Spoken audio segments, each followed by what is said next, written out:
आज 16 मई हो चुकी है। रमज़ान का महीना समाप्त हो गया, ईद समाप्त हो गई। परंतु समस्या एक है,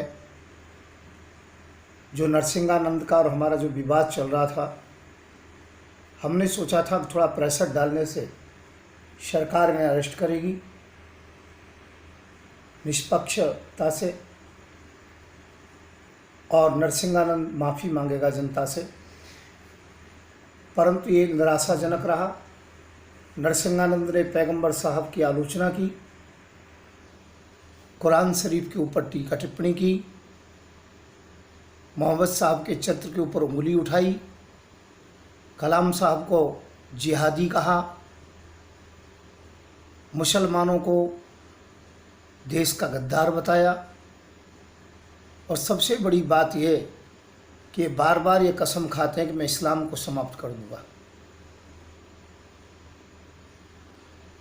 मैं कहता हूं ऐसे ही एक पहले व्यक्ति हुआ मूर्ख, जो कमलेश तिवारी, इसी प्रकार से इन्होंने मूर्खता की। पर आज मुझे बड़े अफसोस के सहित कहना पड़ रहा है कि मुझे इसमें लगता है कुछ सरकार का भी इशारा है। यदि सरकार का इशारा ना होता तो अब तक नरसिंहानंद को हर स्थिति में अरेस्ट कर लिया जाता। यदि उसी जगह पर मैं होता तो मुझे तत्काल अरेस्ट कर लेते कि मुझे सरकार ने 33-34 बार अरेस्ट किया है। जब जब मैंने कोई मुद्दा उठाया है सामाजिक, तो उसमें मुझे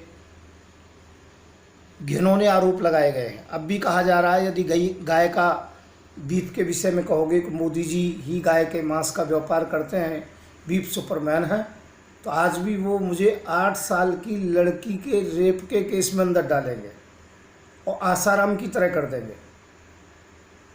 चलो, मैं इस बात को नहीं कहना चाह रहा, ये मोदी जी का और मेरा झगड़ा है। पर मोदी जी, एक चीज़ कहना चाहता हूँ, एक बात कहना चाहता हूँ।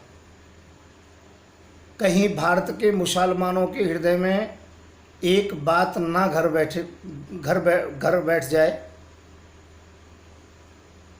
कि राष्ट्रपति भी आरएसएस का था, प्रधानमंत्री भी आरएसएस का था, मुख्यमंत्री आधे से ज़्यादा आरएसएस के हैं और हिंदुओं का पूरा शासन है। इसी कारण से नरसिंहानंद जैसे अपराधी को अभी तक अरेस्ट नहीं किया गया। और दूसरी बात यह कि ऐसा ना हो कोई सिर फिरा नासमझ व्यक्ति कमलेश तिवारी की तरह भी कोई कांड कर दे। परंतु मैं कहता हूँ, दोनों बातों से कोई भी कांड होता है, दोनों से हिंदू मुसलमानों में दरार होगी। और मैं ये नहीं चाहता किसी भी स्थिति के अंतर्गत में हिंदू मुसलमानों में दरार हो। इसे मोदी जी मैं प्रार्थना करता हूँ।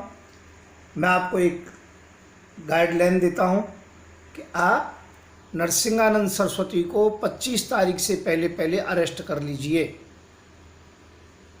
मैं फिर आपको कह रहा हूँ, अपने कान का मैल निकाल के मोदी जी आप सुन लें कि 25 तारीख से पहले नरसिंहानंद सरस्वती को अरेस्ट कर लें।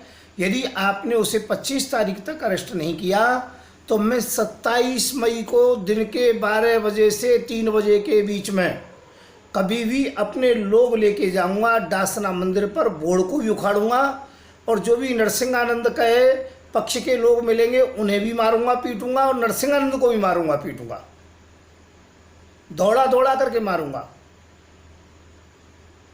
क्योंकि ऐसे व्यक्ति से समाज के अंतर्गत में एक बहुत बड़ा व्यवधान पड़ रहा है।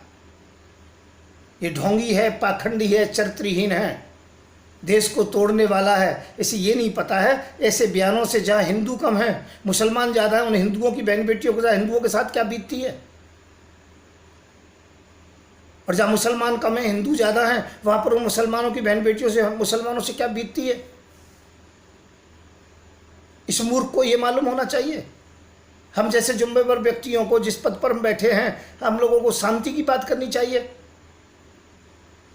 इसलिए फिर भारत सरकार से कहूँगा, या तो अरेस्ट करिए 25 तारीख से पहले और नहीं करते हो तो ध्यान रखो मैं 27 तारीख तक उसे घसीट के पीटूंगा। उसके जो भी कोई उसको सहयोग करेगा उसे भी नहीं छोड़ूंगा, बख्शूंगा। इतना पीटूंगा कि उसका चेहरा बदल दूंगा। ऐसे नरसिंहानंद सरस्वती हजारों देखे, ऐसे मैं भी वृंदावन का महंत हूँ। मैं संत युवराज फिर कह रहा हूँ, जो लोग समाज को तोड़ते हों, हिंदू मुसलमान की राजनीति करते हों, जो कट्टर चाहे हिंदू हों चाहे मुसलमान हों, उसे समाज में इस प्रकार से रहने का कोई भी अधिकार नहीं है।